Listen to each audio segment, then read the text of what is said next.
আসসালামু আলাইকুম। আশা করছি আমরা ক্লিয়ার দেখতে শুনতে পাচ্ছি। আমাদের যে প্রথম প্রশ্নটা আজকে দেখো যে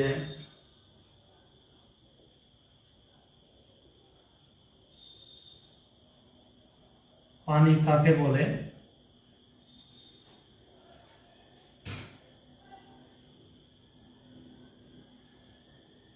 পানি কাকে বলে? গঠন বিক্রিয়া, গঠন,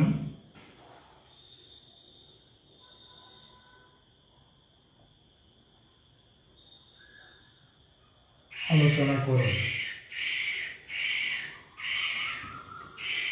উত্তর হচ্ছে যে যৌগিক পদার্থ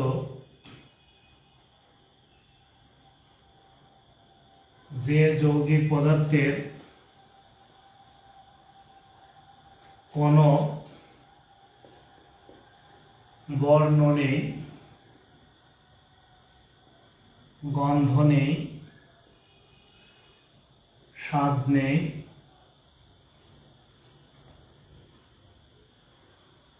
এবং দুইটি হাইড্রোজেন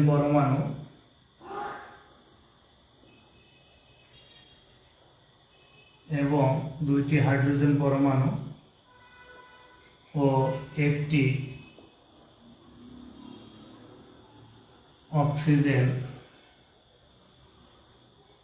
পরমাণু নিয়ে গঠিত, তাকে পানি বলে।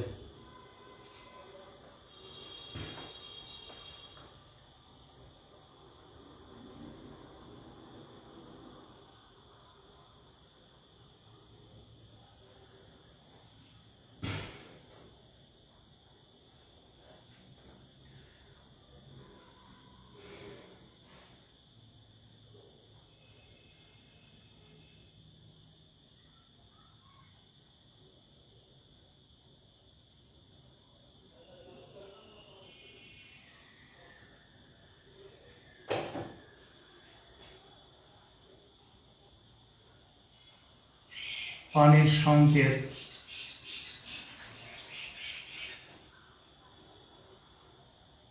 H2O।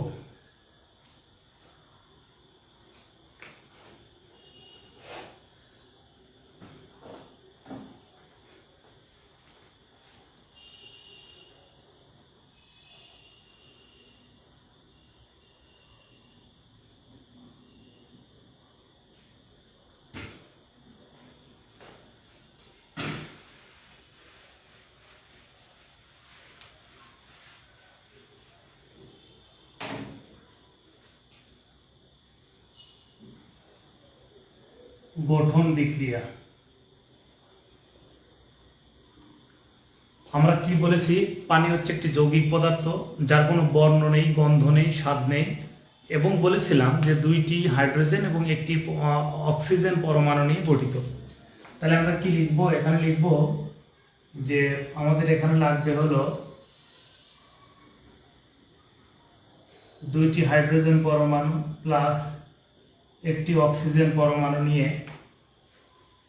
গঠিত হয় H2O। এটা আমরা অন্যভাবে লিখতে পারি, অণু আকারে লিখতে পারি, যেমন H2 প্লাস হাফ O2, এটাও লেখা যায়। এটা দিয়ে আমরা তৈরি করতে পারি পানি H2O। তাহলে এখানে আমরা মনে রাখবো এটা হলো 1 আর এটা হলো অক্সিজেন বুঝিয়েছে। এখানে 2 মানে 2 অণু, দুটি পরমাণু, একটি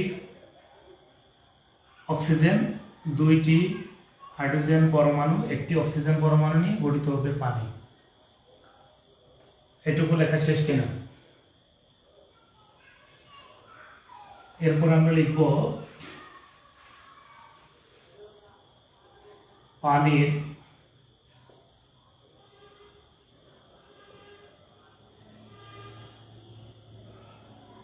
ভৌত রাসায়নিক বৈশিষ্ট্য সমূহ। পানির ভৌত রাসায়নিক বৈশিষ্ট্য সমূহ কি? নাম্বার 1 দিয়ে লেখো, পানির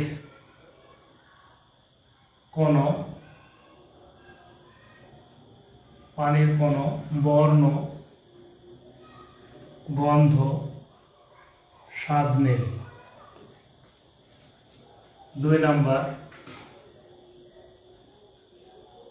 পানি একটি যৌগিক পদার্থ। 3 নাম্বার, বিশুদ্ধ পানি বিদ্যুৎ পরিবহন করে না। বিশুদ্ধ পানি বিদ্যুৎ পরিবহন করে না। 4 নাম্বার,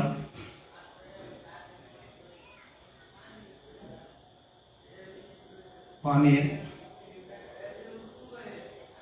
গলনাঙ্ক 0 ডিগ্রি সেলসিয়াস তাপমাত্রা এবং পানির স্ফুটনাঙ্ক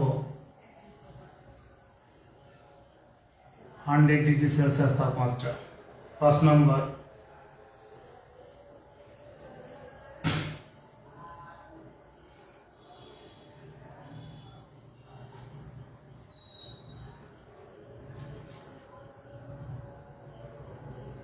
পানি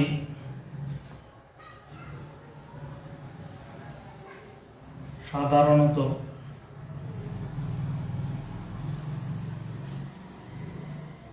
তিনটি অবস্থায় থাকে,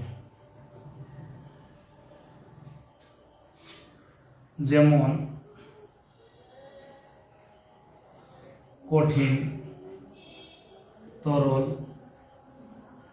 বায়বীয়। কঠিন বলতে আমরা বুঝবো বরফ, তরল বলতে পানি, বায়বীয় বলতে বাষ্প।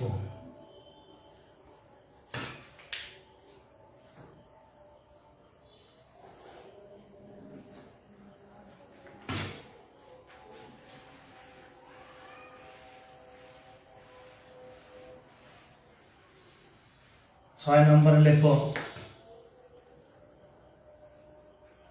4 ডিগ্রি সেলসিয়াস তাপমাত্রায় পানির ঘনত্ব সবচেয়ে বেশি। তার মানে হলো, যদি 4 ডিগ্রি সেলসিয়াস তাপমাত্রা আমরা নিই, তাহলে পানি সাধারণ পানির মতো থাকবে না, একটু ঘন হবে বেশি। আবার যদি এর থেকে কমিয়ে দিই, তাহলে বরফ হওয়া শুরু হবে, অর্থাৎ এই অবস্থায় সবচেয়ে বেশি ঘনত্ব থাকে।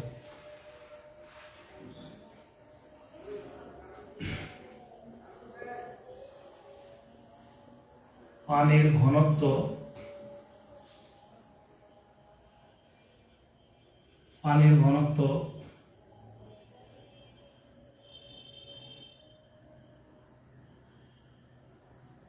1000 কেজি পার মিটার কিউব,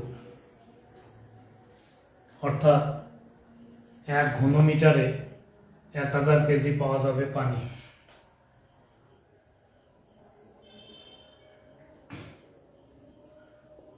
পানির প্রতিটি অণুতে 2টি হাইড্রোজেন পরমাণু এবং 1টি অক্সিজেন পরমাণু থাকে। দেখো, যে কথাগুলো লিখেছি এগুলো আমরা একদম জানাশোনা কথা, জাস্ট একটু স্মরণ করা দেওয়ার জন্য বৈশিষ্ট্যগুলো আমরা লিখলাম। আশা করি এটুকু ক্লিয়ার। এরপরে লেখো পরের প্রশ্নটা, যে পানির আণবিক গঠন বিশ্লেষণ করো। পানির আণবিক গঠন বিশ্লেষণ করো। সেক্ষেত্রে আগে আমরা একটা পানির চিত্র এঁকে নেব। পানির আণবিক চিত্র হচ্ছে এরকম।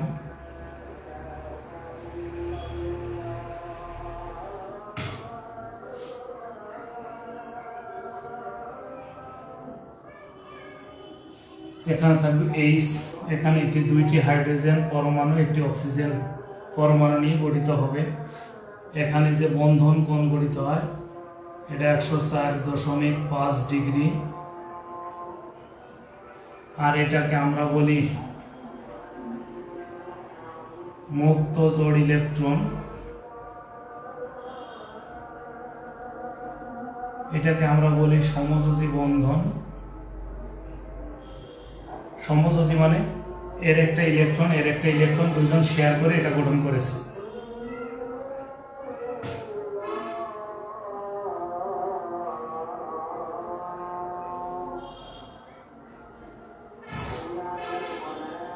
আর এটাকে আমরা বলি বন্ধন কোণ। চিত্র হচ্ছে পানি আণবিক গঠন। এইটুকু আমরা শেষ করতে পেরেছি কিনা একটু দেখো। পানির আণবিক গঠনের চিত্রটা এটা আমরা দেখতে পারবো কিনা, পেন্সিল দিয়ে আঁকবা পরীক্ষাতে। আবারও বলছি, এটা কি দিয়ে আঁকবা? পেন্সিল দিয়ে আঁকবা। এরপরে আমরা একটা হেডিং দেব,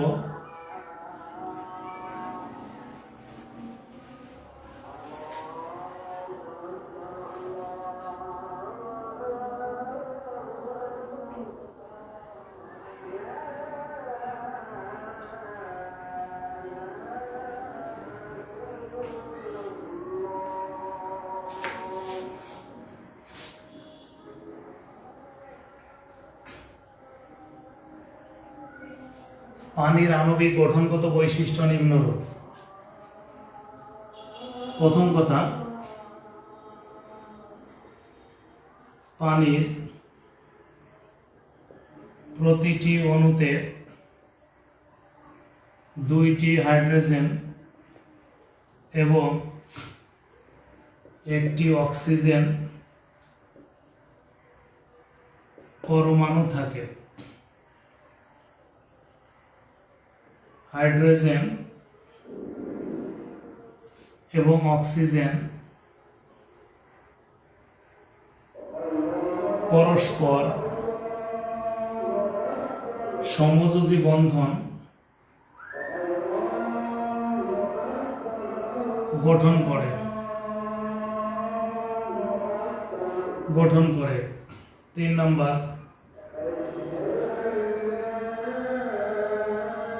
পানির অণুতে 104.5 ডিগ্রি বন্ধন কোণ থাকে।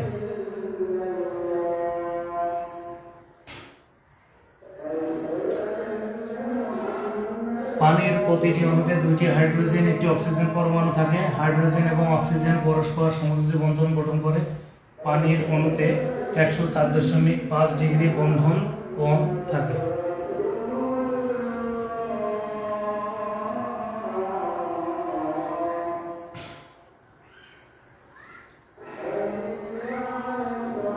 প্রতিটি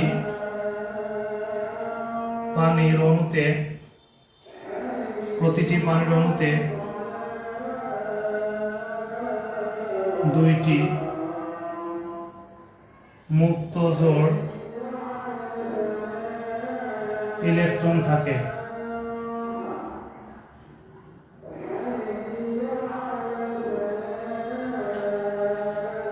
কি লিখেছি? পানির প্রতিটি অণুতে দুইটি মুক্ত জোড় ইলেকট্রন থাকে।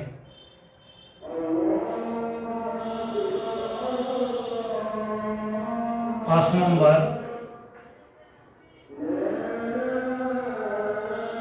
পানির কোনো আকার নেই, তবে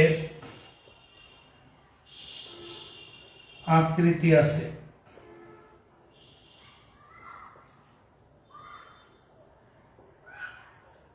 উল্টা ভি আকৃতি। কি লিখবা? পানির কোনো আকার নেই তবে আকৃতি আছে, এটা হচ্ছে উল্টা ভি আকৃতি। উল্টা ভি আকৃতি। এই 5টা পয়েন্ট লিখে দিলে হয়ে যাবে। 2.5 নাম্বার বা 3 নাম্বার থাকলে আবারও বলেছি, একটা হলো পানির বৈশিষ্ট্য, যেটা সাধারণ বৈশিষ্ট্য, পানি দেখতে কেমন, এর আর একটা হলো আণবিক গঠন, যেটা যে ইলেকট্রন, সমযোজী বন্ধন, এগুলো কিন্তু কিছু বৈশিষ্ট্য আমাদের একসাথে মিলে যেতে পারে। তুমি যদি সাধারণ বৈশিষ্ট্যের মধ্যে লেখো পানির কোনো আকার নেই, সেটা হবে, কিন্তু আকৃতি নেই, আকৃতি আছে এমন দেখতে, এটা লেখা ঠিক হবে না।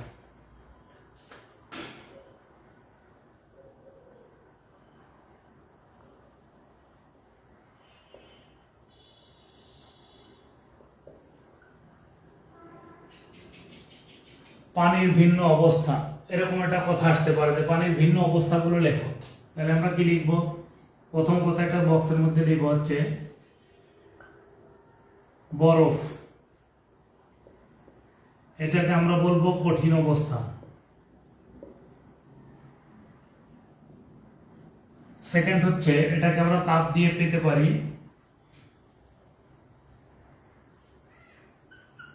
পানি, এটা হলো তরল অবস্থা।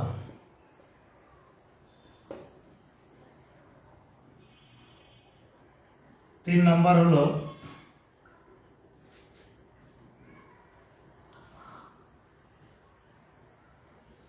বাষ্প, এটা হচ্ছে বায়বীয় অবস্থা।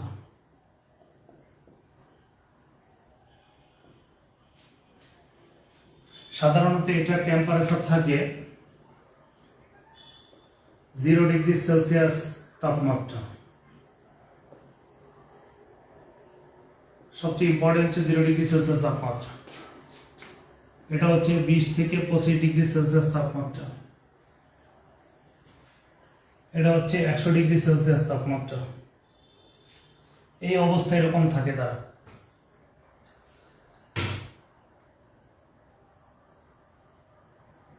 একটু মনে রাখার জন্য বলছি, এদের তিনজনেরই সংকেত কিন্তু H2O, এটার সংকেতও কিন্তু H2O, এটার সংকেতও কিন্তু H2O। তাহলে যদি তোমার বাষ্পর সংকেত চাই, যা হবে পানির সংকেত, বরফের সংকেত একই হবে। তবে কখনো কখনো দেখবা এখানে লেখা থাকে ছোট করে S মানে সলিডস, এখানে L লেখা থাকে মানে লিকুইড, এখানে S লেখা থাকে স্টিম, এরকম লেখা থাকে। এই যে মুখ্য বিষয় না, এগুলো দেয়া লাগে না, তোমরা শুধু এমনি লিখে দিলেও হয়ে যাবে।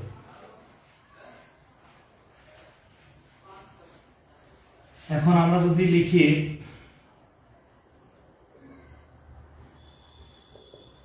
পানির গলনাঙ্ক,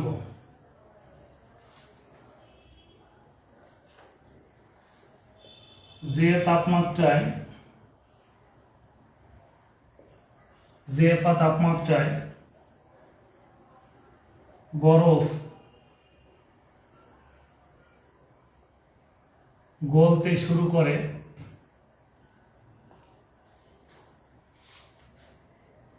যে তাপমাত্রায় বরফ গলতে শুরু করে এবং সম্পূর্ণরূপে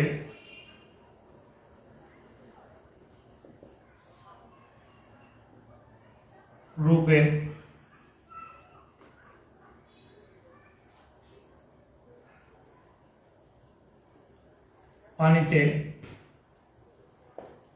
পরিণত হয়, তাকে পানির গলনাঙ্ক বলে।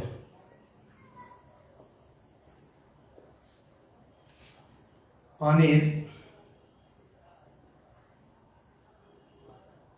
গলনাঙ্ক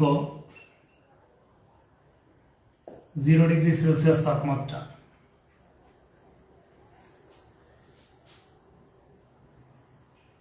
এটি পানির বিশুদ্ধতা যাচাই করতে পারে বা করতে সক্ষম, অর্থাৎ গলনাঙ্ক দ্বারা আমরা পানির বিশুদ্ধতা যাচাই করতে পারি। এরপরে আমরা লিখবো, দেখো গলনাঙ্ক পরে স্ফুটনাঙ্ক।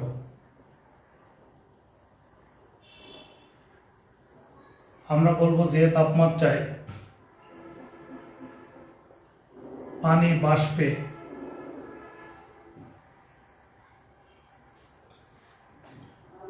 যে তাপমাত্রায় পানি ফুটতে শুরু করে এবং সম্পূর্ণরূপে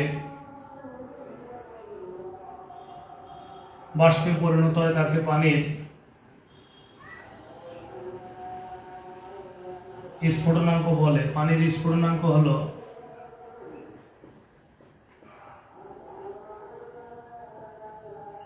100 ডিগ্রি সেলসিয়াস তাপমাত্রা।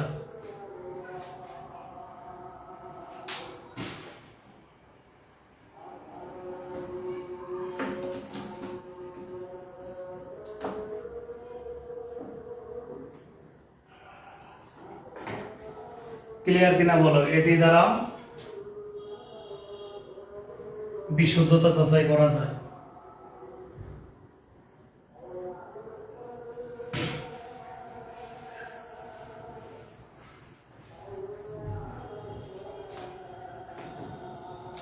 যদি বলা হয় পানির প্রশমন বা নিরপেক্ষ বিক্রিয়া লিখুন, তাহলে কি করবা? দেখো, পানি দিবা, প্রথমে এর সাথে যুক্ত করবা পানির প্রশমন বিক্রিয়া যদি চাই তাহলে তুমি এই HCl দিবা, সোডিয়াম হাইড্রোক্সাইড দিবা, তৈরি করবা পানি প্লাস লবণ। এটা হলো পানির প্রশমন বিক্রিয়া। এটাকে আমরা বলি হাইড্রোক্লোরিক অ্যাসিড। এটা হলো সোডিয়াম হাইড্রোক্সাইড।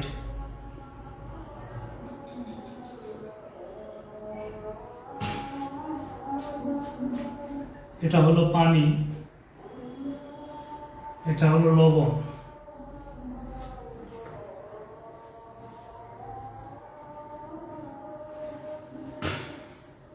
আমরা ক্লিয়ার কিনা একটু বলো?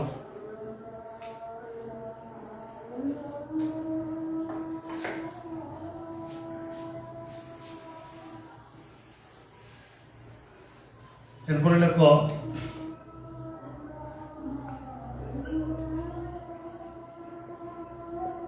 বিশুদ্ধ পানি বিদ্যুৎ পরিবহন করে না, কিন্তু অবিশুদ্ধ পানি বা লবণাক্ত পানি বিদ্যুৎ পরিবহন করে কেন?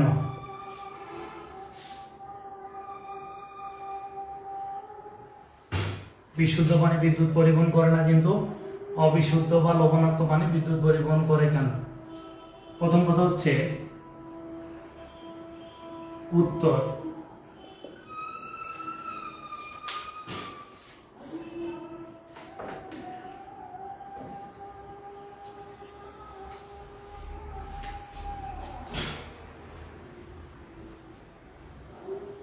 বিশুদ্ধ পানিতে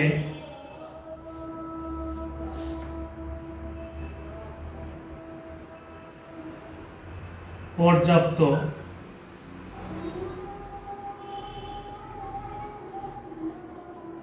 মুক্ত ইলেকট্রন সৃষ্টি হয় না বলে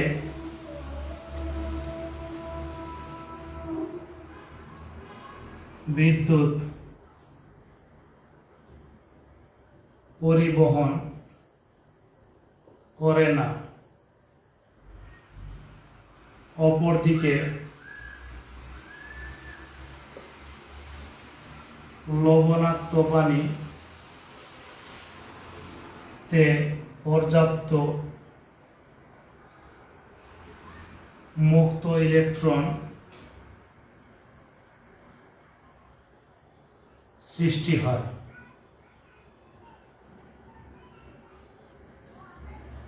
ফলে বিদ্যুৎ পরিবহন করে।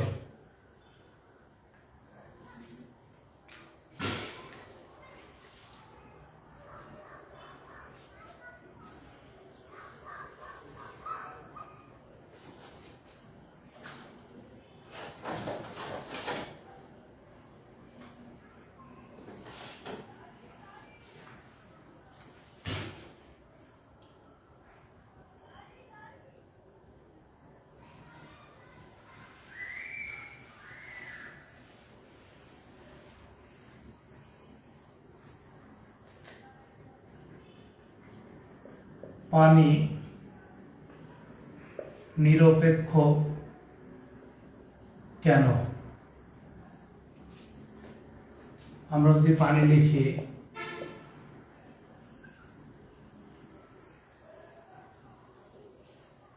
পানিকে ভেঙে ফেলি, তাহলে তৈরি হবে hydrogen ion plus hydroxyl ion. এটি একটি উভমুখী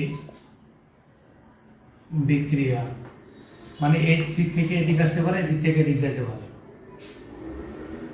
পানিকে বিয়োজিত করলে সমান সংখ্যক হাইড্রোজেন আয়ন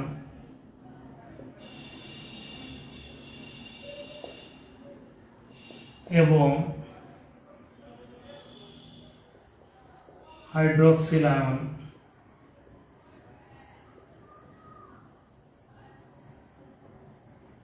তৈরি হয়। এজন্য পানি নিরপেক্ষতা প্রদর্শন করে। এটুকু লেখার পরে আমরা আরেকটা জিনিস দেখব।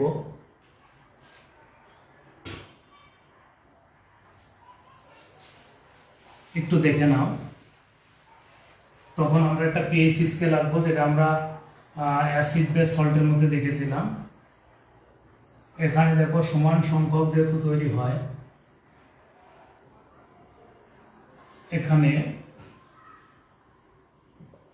আমরা জানি 7 কম হলে তারা হবে অ্যাসিড, 7 বেশি হলে তারা হবে বেস, আর ঠিক 7 হলে তারা হবে নিউট্রাল। নিউট্রাল হলে ওয়াটার।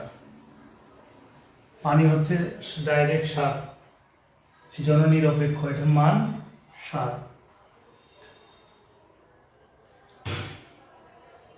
তাহলে আমরা কি লিখব? বিশুদ্ধ পানির পিএইচ এর মান সর্বদা 7 হয়। আর এটা চিত্র হলো পিএইচ স্কেল। তাহলে আমরা ইজিলি এটা পারবো। এখন আমাদের অনেক সময় একটা প্রশ্ন আসতে পারে এরকম যে সাধারণ পানি আর কঠিন পানি, সাধারণ পানি, কঠিন পানি বা ভারী পানি। তাহলে প্রথম কথা যেটা লিখবো,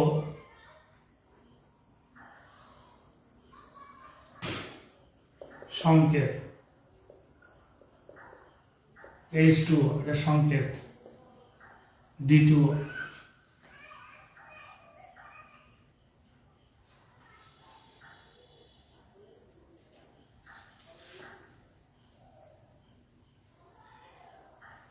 এটার মধ্যে 2টি হাইড্রোজেন এবং 1টি অক্সিজেন থাকে। এটার মধ্যে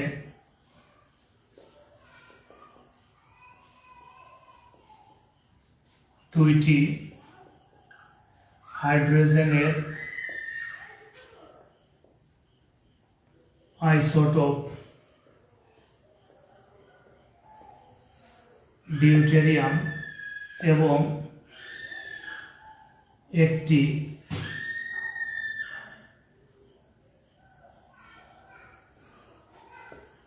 অক্সিজেন পরমাণু থাকে। এটা হচ্ছে হাইড্রোজেন অক্সাইড, এটা হচ্ছে ডিউটেরিয়াম অক্সাইড। 3 নাম্বার,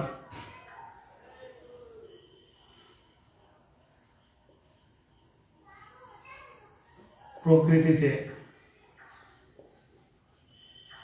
সরাসরি পাওয়া যায়, আর এটা যায় না, তবে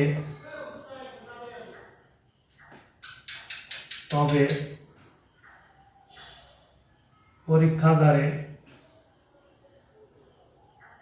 প্রস্তুত করে নেওয়া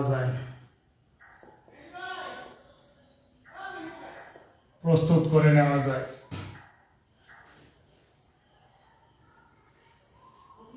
পৃথিবীতে এটির পরিমাণ বেশি, এটির পরিমাণ কম।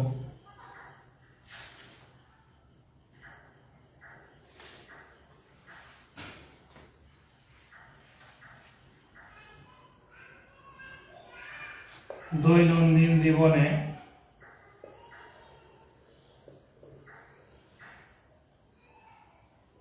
সাধারণ পানি বেশি ব্যবহৃত হয়, যেমন পান করে,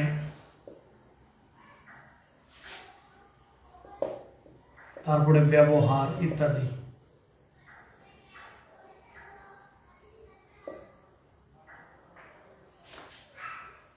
পান করা, গৃহস্থলীর কাজ, ফসল উৎপাদন,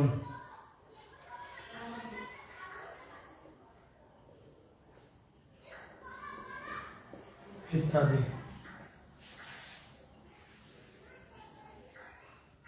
এটির ব্যবহৃত কম,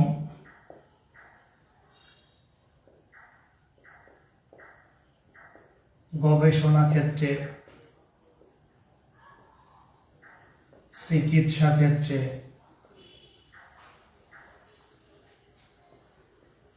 এটি বেশি ব্যবহৃত হয়।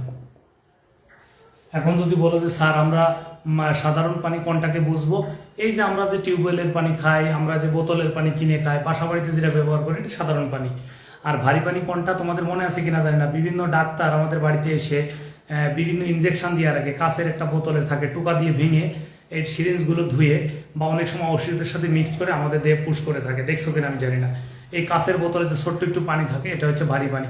এটার সুবিধা গুণ হচ্ছে এটা বিভিন্ন ল্যাবে বিশুদ্ধতার দিক থেকে বেশি থাকে, এটার ঘনত্ব একটু বেশি থাকে, এটা খুব সহজে মানে বিশুদ্ধ অবস্থায় রেখে কাজ করার সুযোগ থাকে, এগুলো আমরা ব্যবহার করে থাকি। যদি আমরা এটার ঘনত্ব দেখি, এটার ঘনত্ব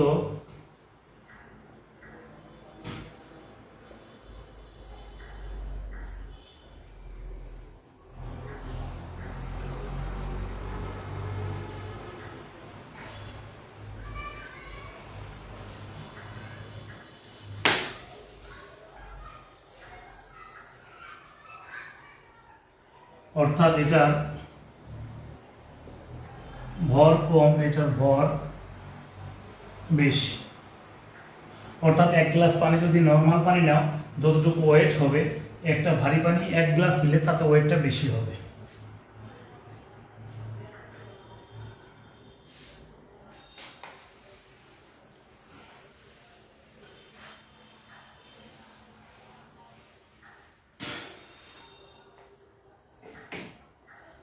এরপর আমরা যেটা লিখবো সেটা হচ্ছে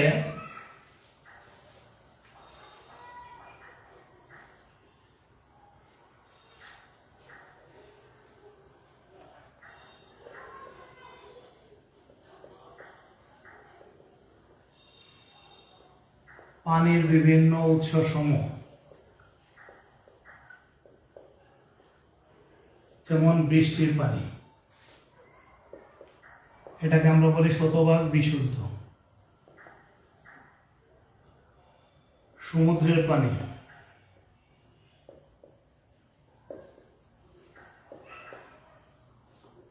এটার পরিমাণ হলো 95 থেকে 98%। বৃষ্টির পানি, সমুদ্রের পানি।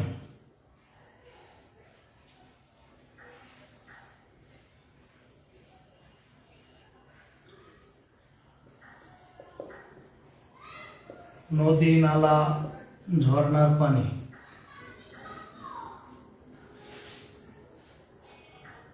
এটাকে বলি আমরা মিঠা পানি।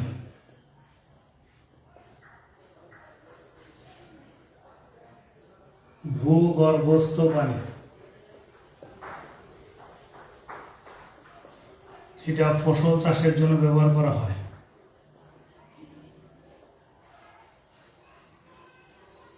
পাঁচ নম্বর হচ্ছে কৈশিক পানি, এটা দিয়ে উদ্ভিদ সালোক সংশ্লেষণ ঘটায়।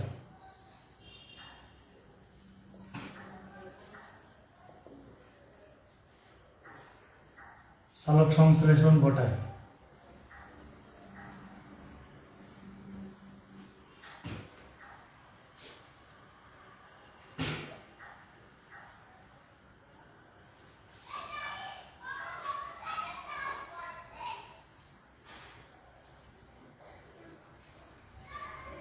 এরপরে আছে পুকুর,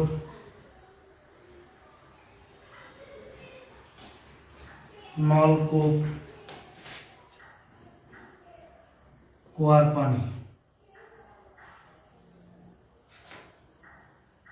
দৈনন্দিন কাজে বেশি ব্যবহার করি। দেখো এটুকু লেখা শেষ হয়েছে কিনা।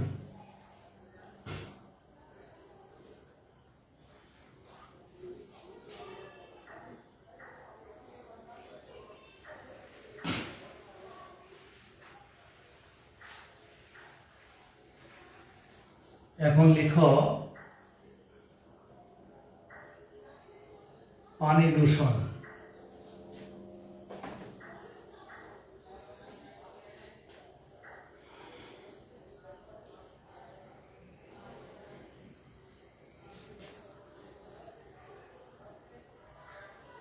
পানিতে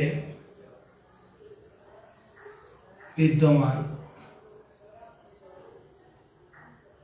প্রয়োজনীয় উপাদানের এক বা একাধিক হ্রাস বৃদ্ধি ঘটলে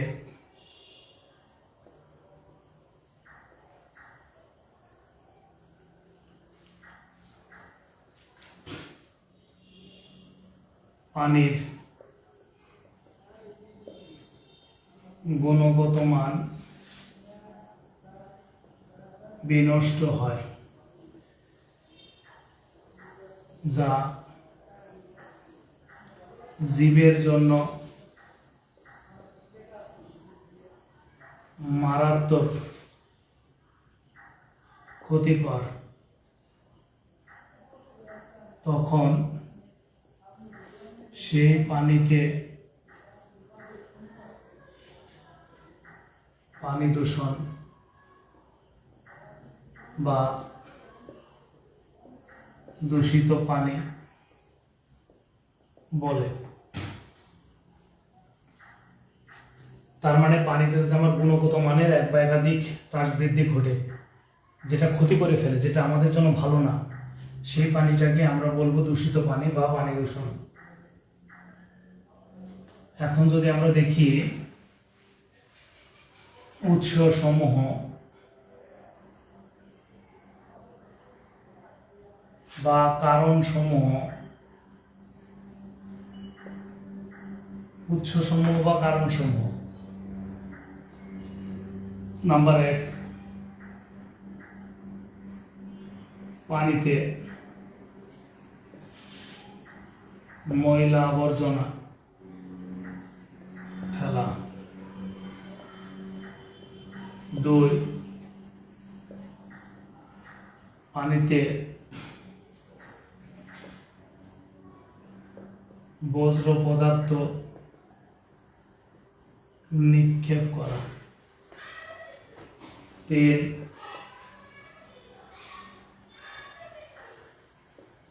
পানিতে পয় নিষ্কাশন করা। মিল, কারখানার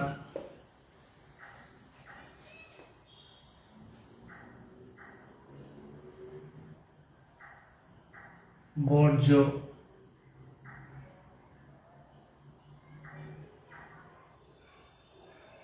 প্রবেশ করালে।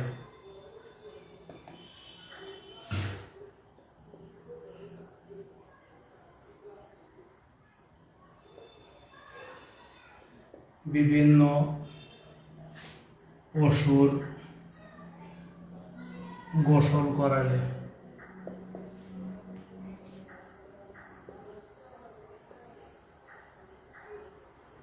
পানিতে কীটনাশক ব্যবহার করলে।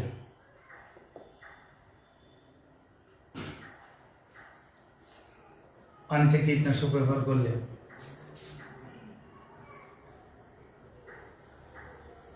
বিভিন্ন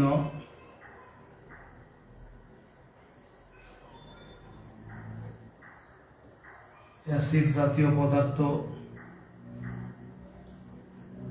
ফেললে।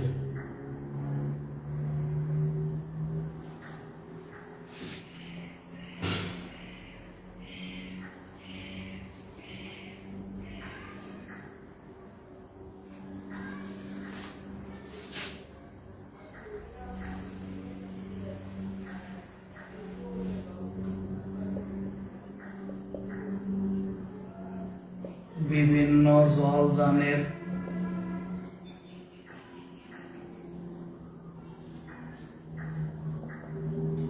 পরিত্যক্ত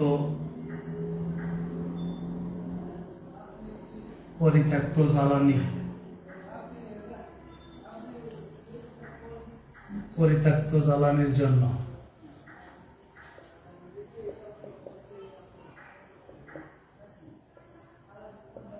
বিভিন্ন জলযানের কালো ধোয়ার ফলে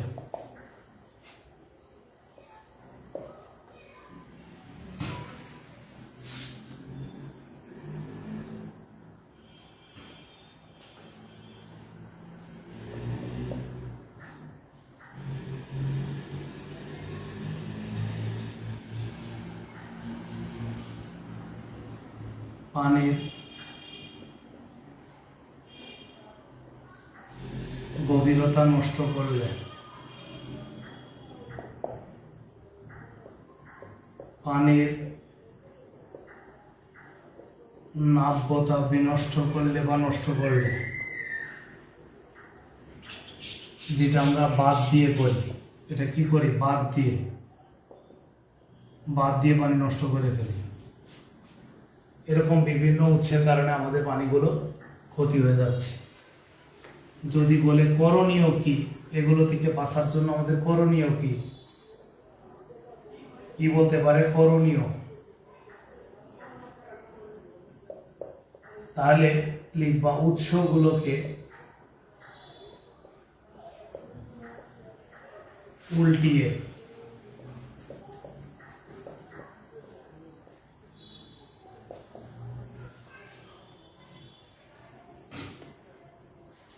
যদি বলো যেমন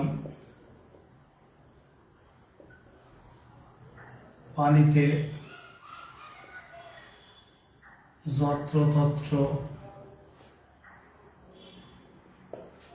ময়লা আবর্জনা,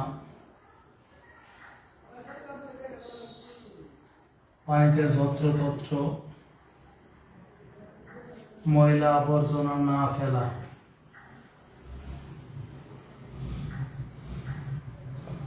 এরকম। আশা করি এটা পারবো, আশা করি এটা পারা যাবে।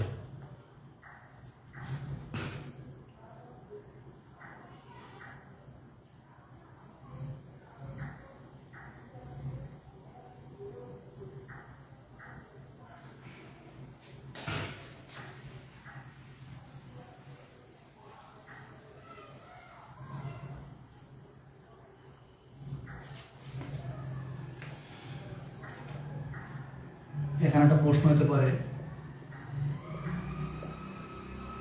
অ্যাসিড বৃষ্টি। আমরা কি লিখব? বিশুদ্ধ পানির পিএইচ এর মান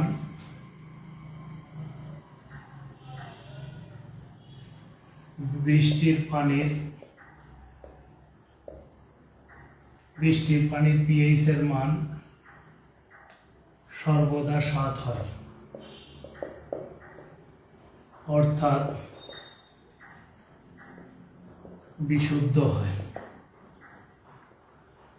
তবে বৃষ্টির পানির সাথে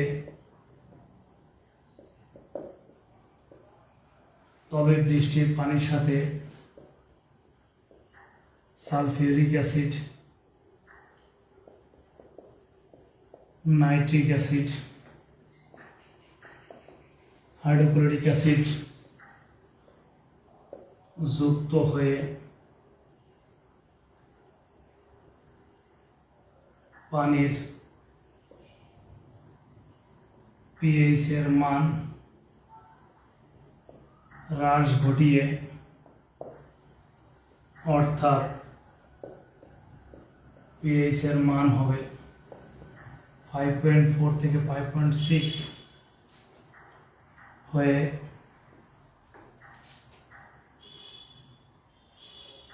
অম্লে পরিণত হয়, তখন তাকে অ্যাসিড রেইন বা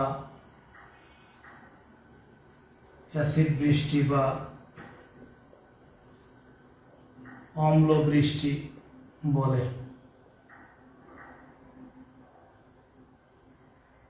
আমরা তাকে কি বলতে পারি? অম্ল বৃষ্টি বা অ্যাসিড বৃষ্টি। দেখে না,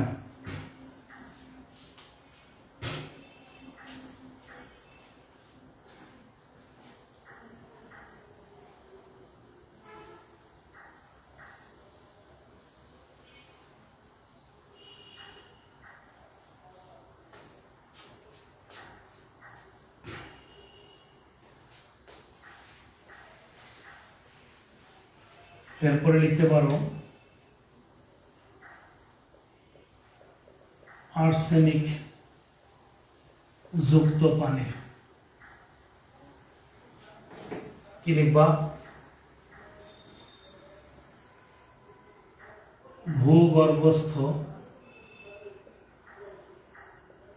ভূগর্ভস্থ পানিতে কি বলেছি দেখো, ভূগর্ভস্থ পানিতে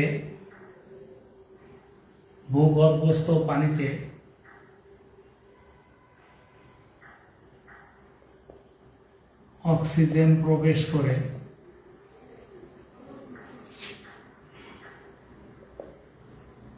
মাটির বিভিন্ন স্তরে বিদ্যমান আর্সেনিক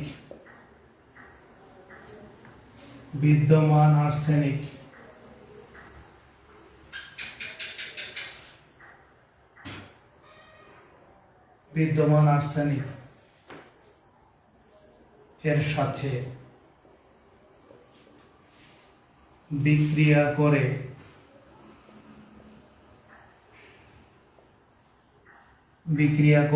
আর্সেনিক ডাইঅক্সাইড করে অস্থায়ী যৌগ গঠন করে, যা সহজে পানির সাথে মিশে যায় তখন সেই পানিকে আর্সেনিক যুক্ত পানি বলে। তখন তাকে আমরা বলি আর্সেনিক যুক্ত পানি। তার মানে আর্সেনিক সাধারণত পানির সাথে মেশে না, কিন্তু যখন অক্সিজেনের সাথে বিক্রিয়া করে ফেলে তখন এই রকম ঘটনাগুলো ঘটে থাকে।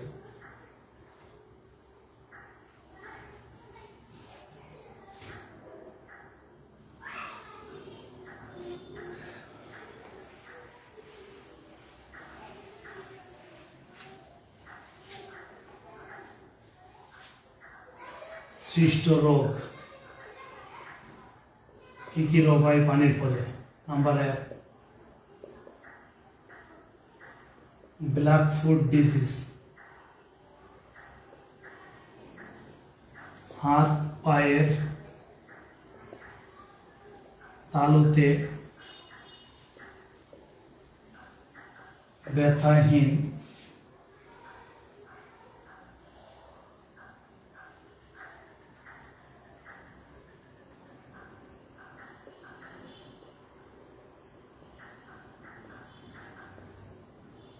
কালো বা বাদামি কালো রঙের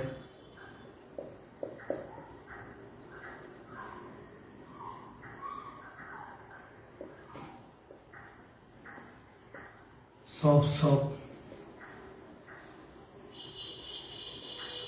দাগ হয়। 2 নম্বর, আর্সেনিকোসিস,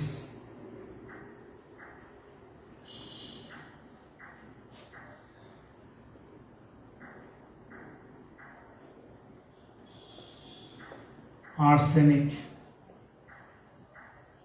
যুক্ত পানি পান করলে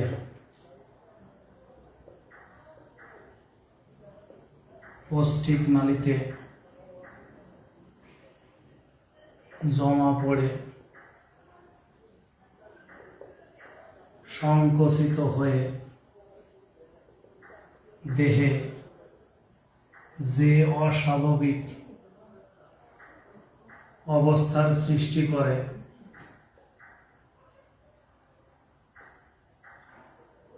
তাকে আর্সেনিকোসিস বলে।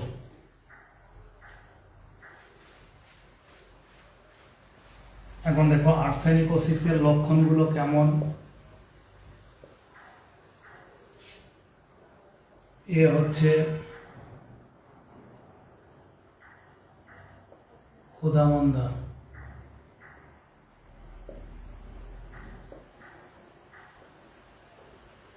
বমি বমি ভাব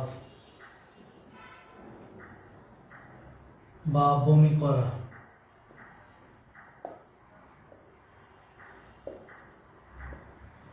খাদ্য হজম হয় না,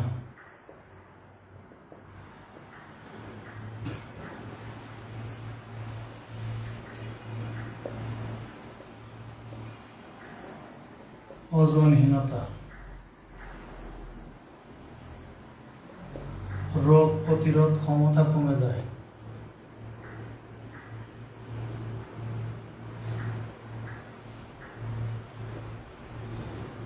অনিদ্রা দেখা দেয়।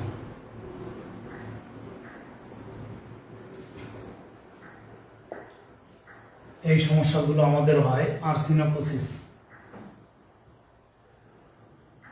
আর্সেনিকোসিসের ফলে এই সমস্যাগুলো আমাদের হবে। ঠিক আছে, লেখো পানি চক্র। যে চক্রাকার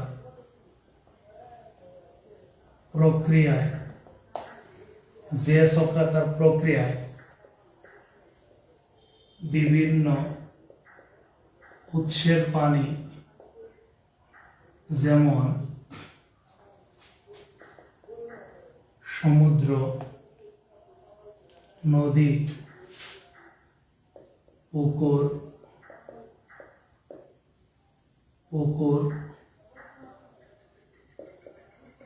ডোবা ইত্যাদির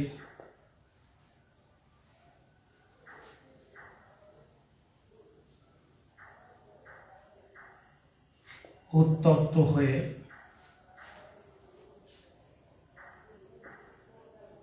বাষ্পে পরিণত হয়।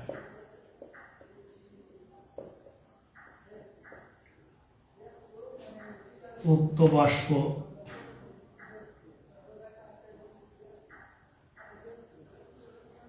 বাষ্প বায়ুমণ্ডলে প্রবেশ করে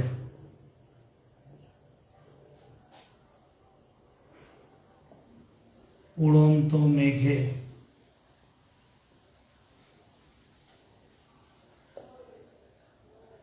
পরিণত হয়, যা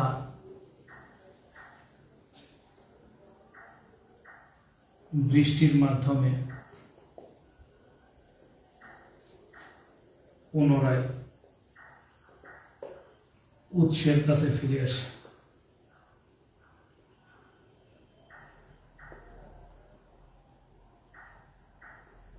সেই চক্রাকার প্রক্রিয়াকে পানিচক্র বলে। এই চক্রাকার প্রক্রিয়াকে আমরা বলি পানিচক্র। একটু দেখে নাও ক্লিয়ার কিনা।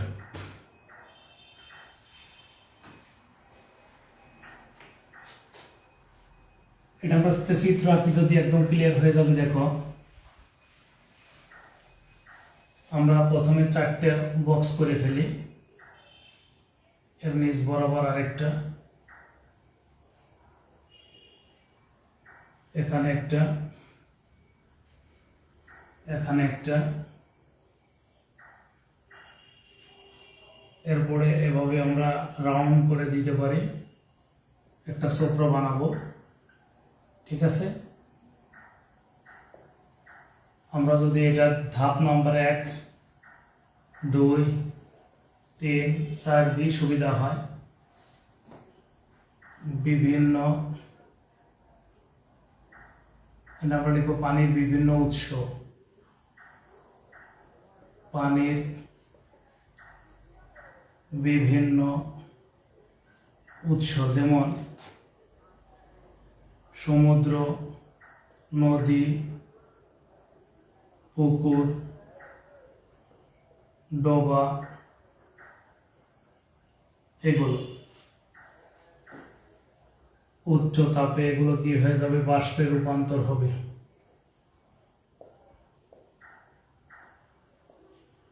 বাষ্পে পরিণত হয়।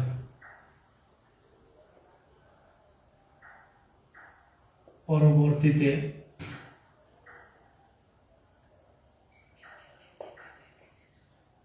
উড়ন্ত মেঘের সৃষ্টি, যা পতিত হয়, যা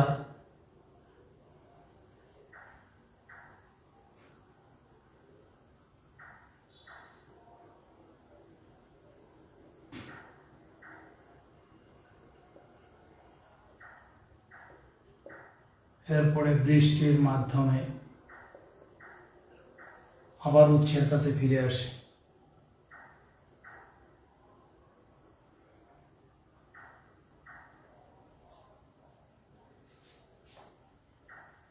তাহলে কি হচ্ছে দেখো, প্রথমে সমুদ্র, তারপরে বাষ্প, তারপরে উড়ন্ত মেঘ, তারপরে বৃষ্টি, তারপরে আবার উৎসের কাছে ফিরে আসে। চিত্রের নাম কি?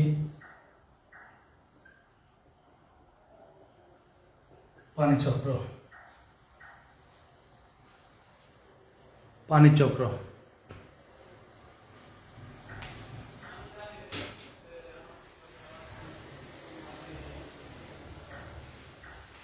এরপরে লেখো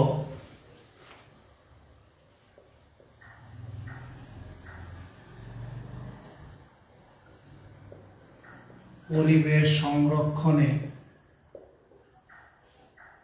পানির ভূমিকা।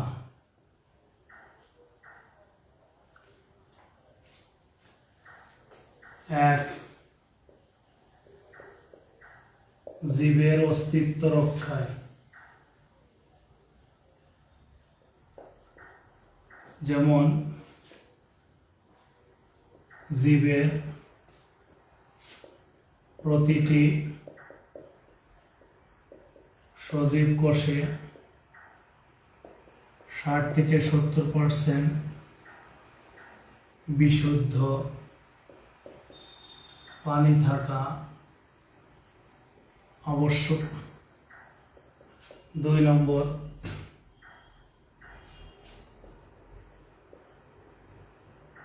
সালোক সংশ্লেষণ বিক্রিয়ায়, সালোক সংশ্লেষণ বিক্রিয়ায় কিরকম?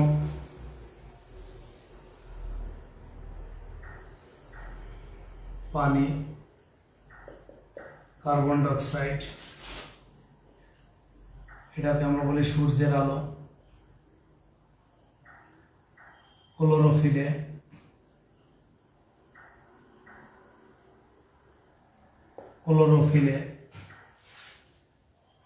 তৈরি করবে C6H12O6+ অক্সিজেন, এটাকে আমরা বলি সূর্যের আলো।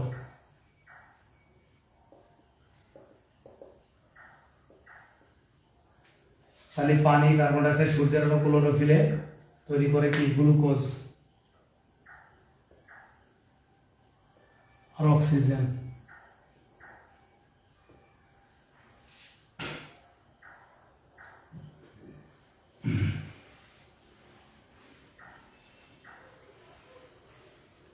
তিন নাম্বার,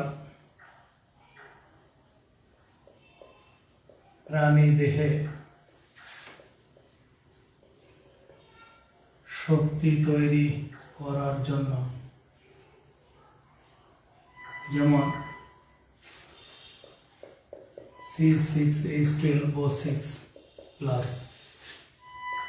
পানি প্লাস অক্সিজেন বিক্রিয়া করে তৈরি করে ATP plus carbon dioxide, ATC, মানে হচ্ছে শক্তি।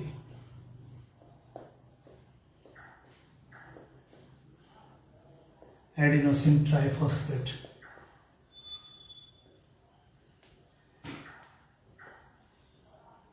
এটা তৈরি করে।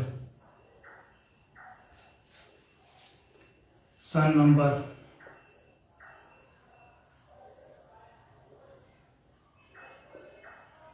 প্রাকৃতিক ভারসাম্য রক্ষা করে,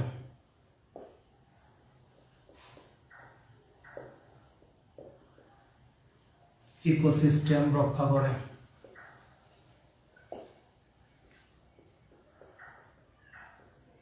ফুড চেইন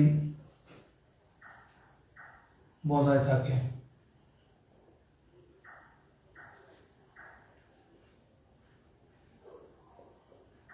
বায়োডাইভার্সিটি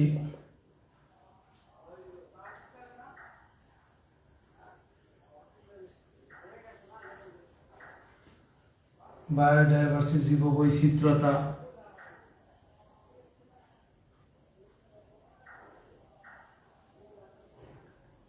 আশানুরূপ রাখতে কাজ করে।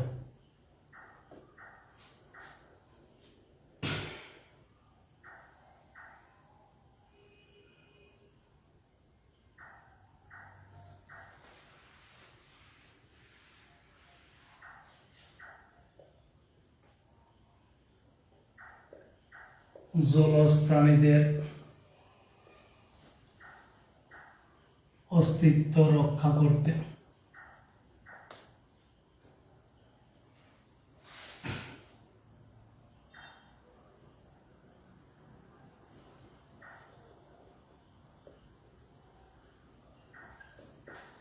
খাবার পানির সরবরাহ করতে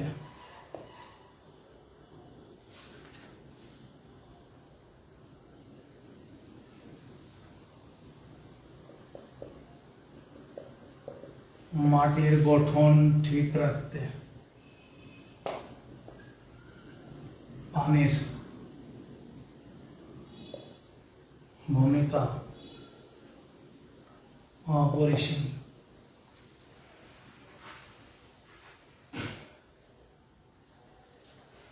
এগুলো আমাদেরকে খুব ভালো করে পড়তে হবে।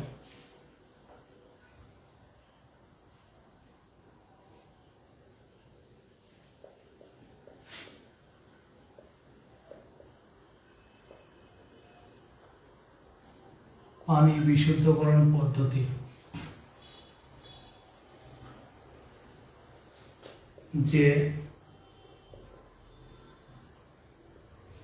যে বৈজ্ঞানিক পদ্ধতিতে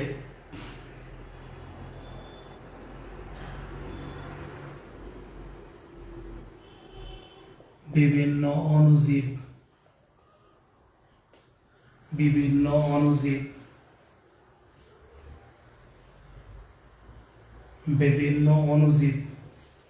যে বৈজ্ঞানিক পদ্ধতিতে বিভিন্ন অণুজীব, তারপরে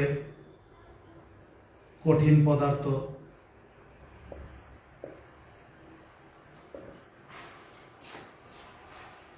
ক্ষতিকর কঠিন পদার্থ লেখো, ক্ষতিকর কঠিন পদার্থ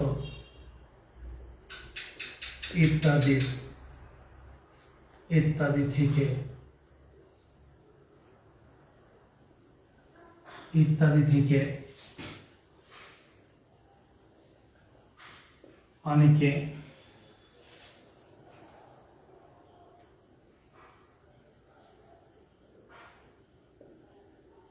গুণগত মান বজায় রেখে সংগ্রহ ও সংরক্ষণ করাকে পানির বিশুদ্ধকরণ পদ্ধতি বলে।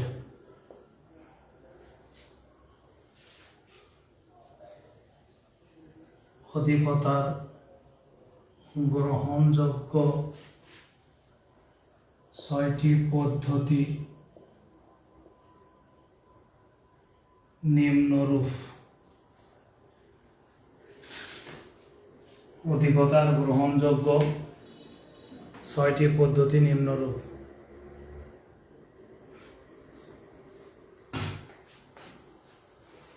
একটু দেখে না,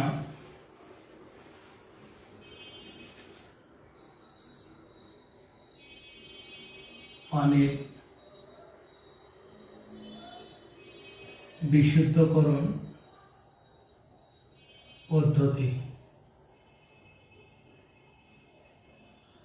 1, 2, 3, 4, 5, 6। ভৌত পদ্ধতি, জৈব পদ্ধতি, রাসায়নিক পদ্ধতি, ইউভি রে পদ্ধতি,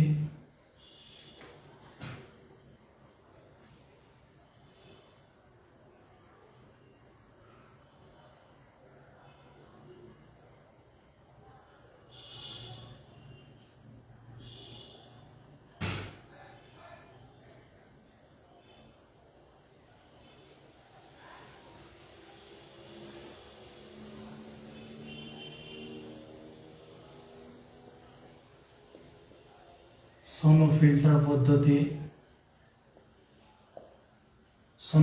পদ্ধতি, আর হচ্ছে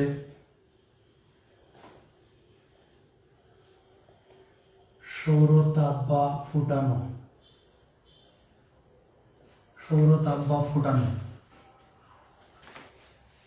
এখানে আমরা লিখি ভৌত পদ্ধতি, আবার 3 ধরনের। 1 নম্বর হচ্ছে শাকন, যেটা সেকে খাওয়া হয়, পাতন, যেটা তলানি ফেলে খাওয়া হয়, আর একটা হচ্ছে তোমার থিতানো।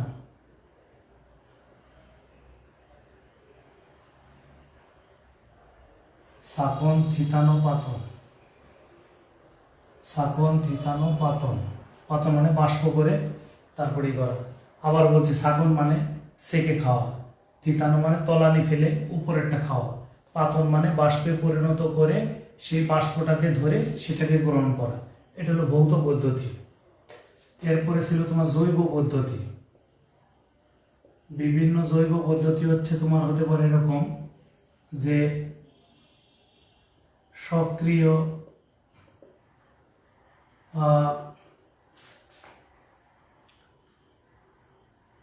সক্রিয় জৈব পদ্ধতি, তারপরে কার্বন পদ্ধতি,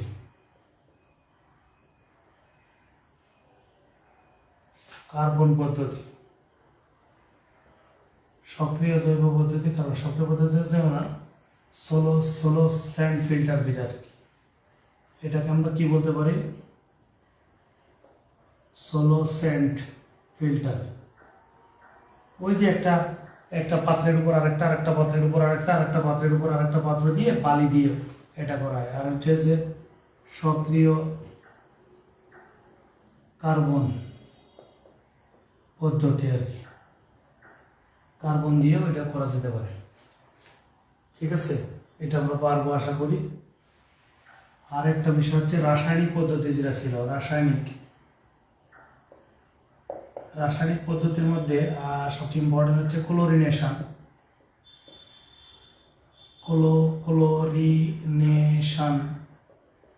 ক্লোরিনেশন হচ্ছে তোমার কোনটা, ব্লিচিং পাউডার, যেটা আর কি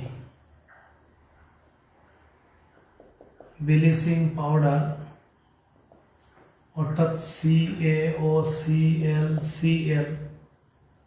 দ্বারা বিশুদ্ধ করা,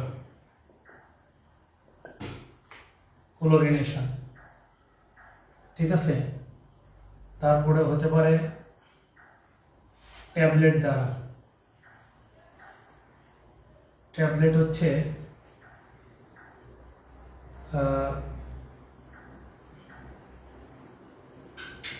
NaOCl, এটা বলে সোডিয়াম হাইপোক্লোরাইট,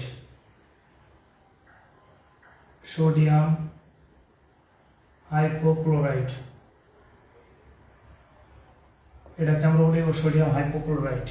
ঠিক আছে, ট্যাবলেট হচ্ছে সোডিয়াম হাইপোক্লোরাইট, এই ট্যাবলেট দ্বারা করা যায়। আরেকটা হচ্ছে ফিটকিরি দ্বারা।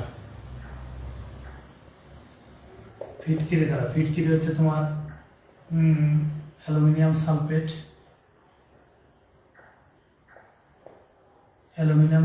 পটাশিয়াম সালফেট, সব বিষম পানি, এটা দিয়েও ফিটকিরি দিয়ে পানি বিশুদ্ধ করা যায়। তাহলে আমরা কি বলছি দেখো, একটা ক্লোরিনেশন দ্বারা, ব্লিচিং পাউডার CaOCl, আরেকটা হচ্ছে ট্যাবলেট দ্বারা সোডিয়াম হাইপোক্লোরাইট। হ্যাঁ, এটা হলো 3 লিটারে একটা ট্যাবলেট, এটা হলো প্রতি 3 লিটারে প্রতি 3 লিটারে একটি ট্যাবলেট,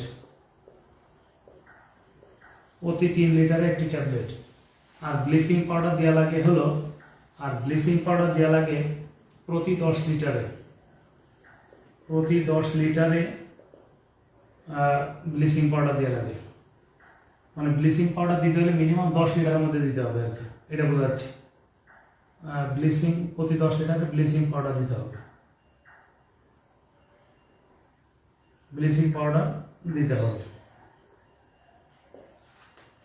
আর ফিটকিরির অভাবে নাই, ফিটকিরি আমরা পর্যাপ্ত পানির সাথে তারপরে মিলে আমরা এটা গ্রহণ করতে পারবো।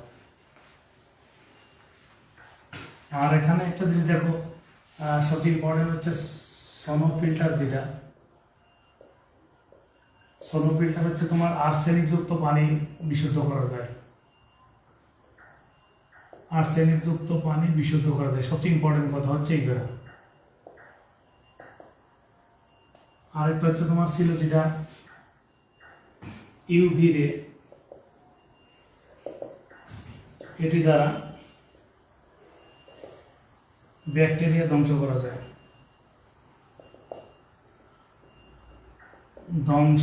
যায়, ঠিক আছে।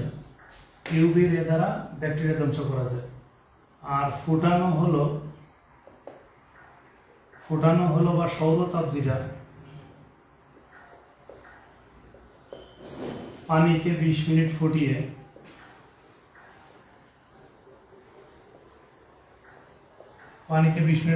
বা সৌরতাপে অনেকক্ষণ রেখে জীবাণুমুক্ত করা হয়, যেমন ব্যাকটেরিয়া। জীবাণু হচ্ছে ব্যাকটেরিয়া, ঠিক আছে। এখন একটি জিনিস দেখবো, সেটা হচ্ছে ডিওপি। ডিও হলো তোমার ডিসলভ অক্সিজেন, যাকে আমরা বলি হলো দ্রবীভূত অক্সিজেন। দ্রবীভূত অক্সিজেন কি? সাধারণ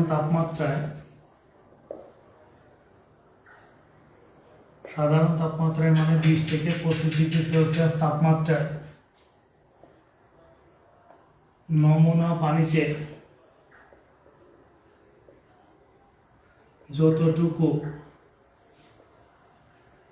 অক্সিজেন দ্রবীভূত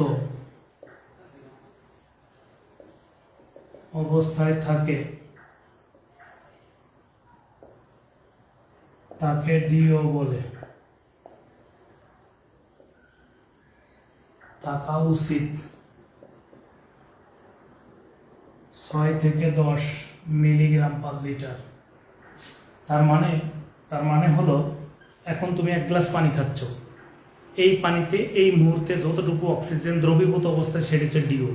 তুমি এখন বুড়িগঙ্গাতে একটু পানি নিয়ে আসলে, ওই পানির মধ্যে এই মুহূর্তে যতটুকু অক্সিজেন আছে সেটাই ডিও। তুমি এখন সমুদ্র থেকে নিয়ে আসলে, এই মুহূর্তে ওখানে যতটুকু পানি আছে সেটাই হচ্ছে ডিও। এখন তুমি বলতে পারো যে স্যার, তাহলে ডিও বলতে আমরা মূলত কি বুঝবো? ডিও বলতে বুঝবো হচ্ছে এই মুহূর্তে আমার সামনে যে পানিটা আছে সেখানে যতটুকু অক্সিজেন আছে সেটাই ডিও। তুমি যদি আমি বলো যে কতটুকু থাকা উচিত, তাহলে অবশ্যই 6 থেকে 10 মিলিগ্রাম পার লিটার থাকা উচিত। এটা একটা বিষয় দেব। আমি পরে সামা পারো দেব। আর একটা ছিল তোমার বিওডি। দেখো, বিওডি হচ্ছে বায়োলজিক্যাল অক্সিজেন ডিমান্ড।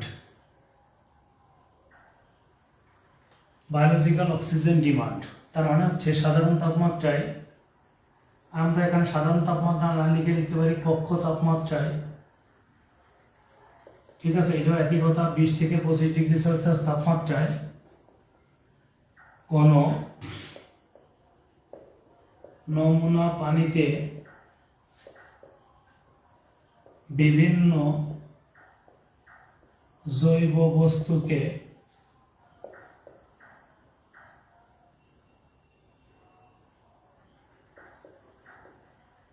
জারিত করতে যে পরিমাণ অক্সিজেন প্রয়োজন হয় তাকে বিওডি বলে। তার মানে হলো তুমি একটা পুকুরের মধ্যে একটা মাছ, একটা গাছ, যে কোনো একটা প্রাণী মারা গেছে, তাহলে এই প্রাণীটাকে আমরা বলি হচ্ছে জৈব বস্তু। মরে যাওয়ার পরে বলি জৈব বস্তু। এমনি বলি প্রাণী, এমনি বলি উদ্ভিদ, কিন্তু মরে গেলে বলি জৈব বস্তু। এইটাকে জারিত করতে মানে খণ্ড বিখণ্ড করতে, টুকরো টুকরো করতে, ওই পানিতে যে পরিমাণ অক্সিজেন থাকা প্রয়োজন তাকে আমরা বলি বিওডি। এই বিওডি থাকা উচিত, বিওডি থাকতে হবে উচিত হচ্ছে 1 থেকে 2 মিলিগ্রাম পার লিটার। ক্লিয়ার? আমি আবারও বলছি, এক হলো আমরা একটা পানি নিয়ে আসলাম, সেখানে এই মুহূর্তে যতটুকু অক্সিজেন দ্রবীভূত অবস্থা আছে সেটা হচ্ছে ডিও। এটা ক্লিয়ার? এরপরে বলছি যে কোনো একটি জলাশয়, যে কোনো একটি পুকুরে একটা প্রাণী মারা গেলে, একটা উদ্ভিদ মারা গেলে, এটা মারা যাওয়ার পরে সেই উদ্ভিদ বা প্রাণীকে জারিত করতে অর্থাৎ টুকরো টুকরো করতে যে পরিমাণ অক্সিজেন প্রয়োজন হবে সেটা হচ্ছে বিওডি। তাহলে আমাদের সিওডিটা কি হবে? সিওডি হচ্ছে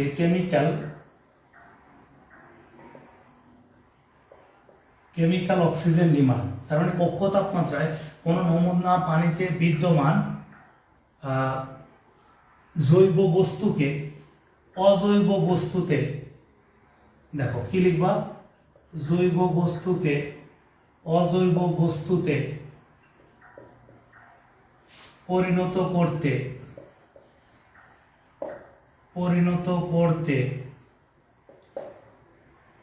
যে পরিমাণ যে অক্সিজেন প্রয়োজন করতে যে অক্সিজেন প্রয়োজন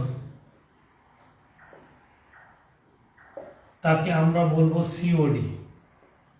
তাহলে সিওডি থাকা উচিত হচ্ছে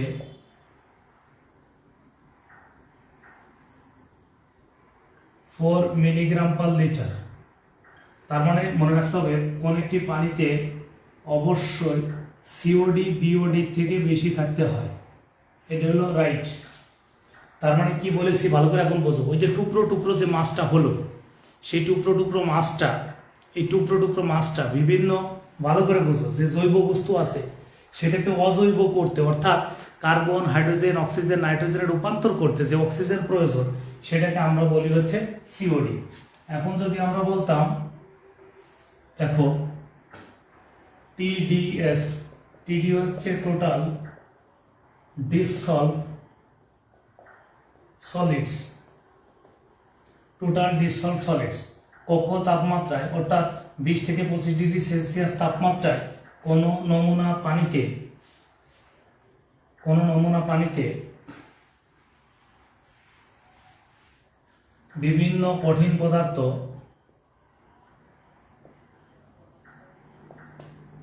পদার্থ যে মাত্রায়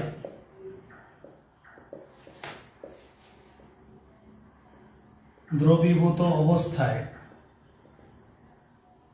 থাকে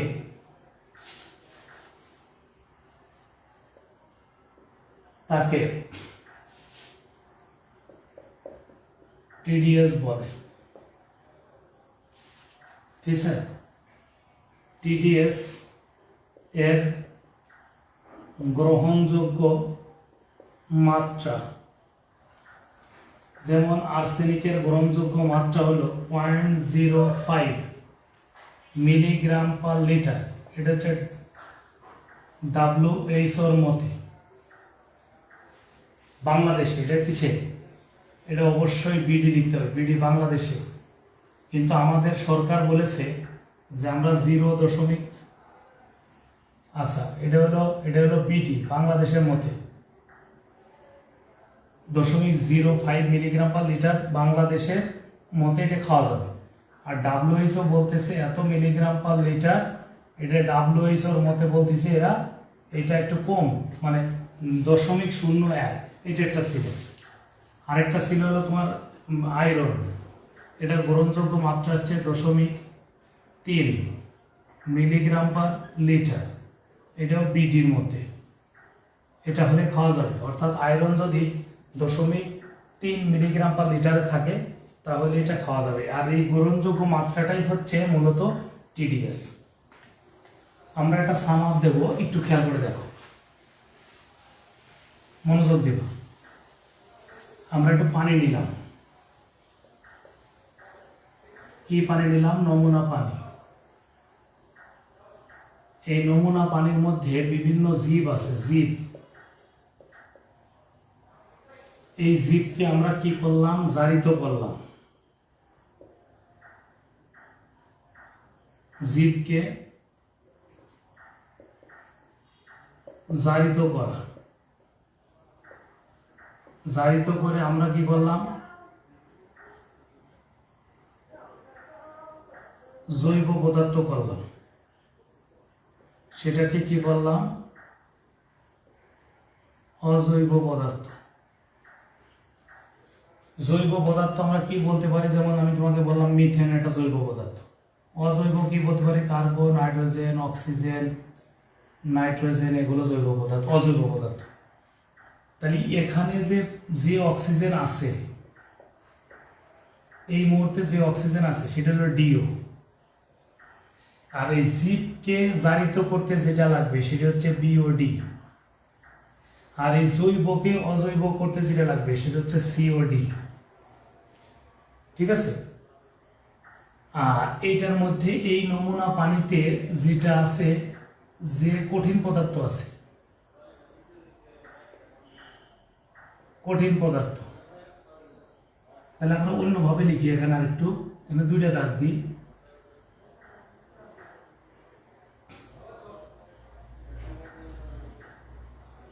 যে অক্সিজেন দ্রবীভূত আছে তাকে আমরা বলবো ডিও। যে কঠিন পদার্থ দ্রবীভূত আছে সেটা হলো টিডিএস। সবাই বুঝলে আমাকে একটু বলো।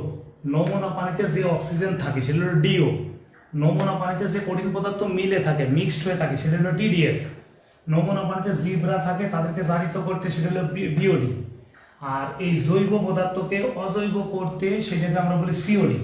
আর এইটা কখন হয়? এই জায়গা থেকে এটা মৃত হলে, কি হলে, এই ঘটনাগুলো হবে হলো মৃত হলে, মৃত হলে, কোনো প্রাণী মরে গেলে। তা আল্লাহর কি বড় একটা নিয়ামত, আল্লাহর কাছে আমরা কত শুকরিয়া করা দরকার যে পানিতে একটা জীব মারা গেছে, সেই জীবটাকে টুকরো টুকরো করতেছেন রে, এই জন্য অক্সিজেন দিয়ে দিয়েছে। সেই টুকরো টুকরো অংশ যাতে পানি বিনষ্ট না হয়, সেটা থেকে বিভিন্ন কার্বন, হাইড্রোজেন, অক্সিজেন, নাইট্রোজেন করে মাটির সাথে মিশিয়ে দিচ্ছে, এটাকে আমরা বলছি সিওডি। এইগুলো যে করে দিচ্ছে আল্লাহ পাক স্বয়ংক্রিয়ভাবে, এই জন্য আল্লাহকে হাজারো শুকরিয়া জ্ঞাপন করা উচিত। তা আমরা যতটুকু পড়লাম এটুকু পড়ো ইনশাল্লাহ। তবে আমি একদমই দুঃখের সাথে একটা কথা বলছি, আমার এখন ক্লাস নিতে একটু কষ্ট হচ্ছে, রুচিতে লাগতেছে। তোমরা একটু খেয়াল করে দেখো কয়জন ক্লাস করছো, ঠিক আছে? এটার উপর ডিসিশন করব আমরা পরবর্তী ক্লাস কিভাবে নেব।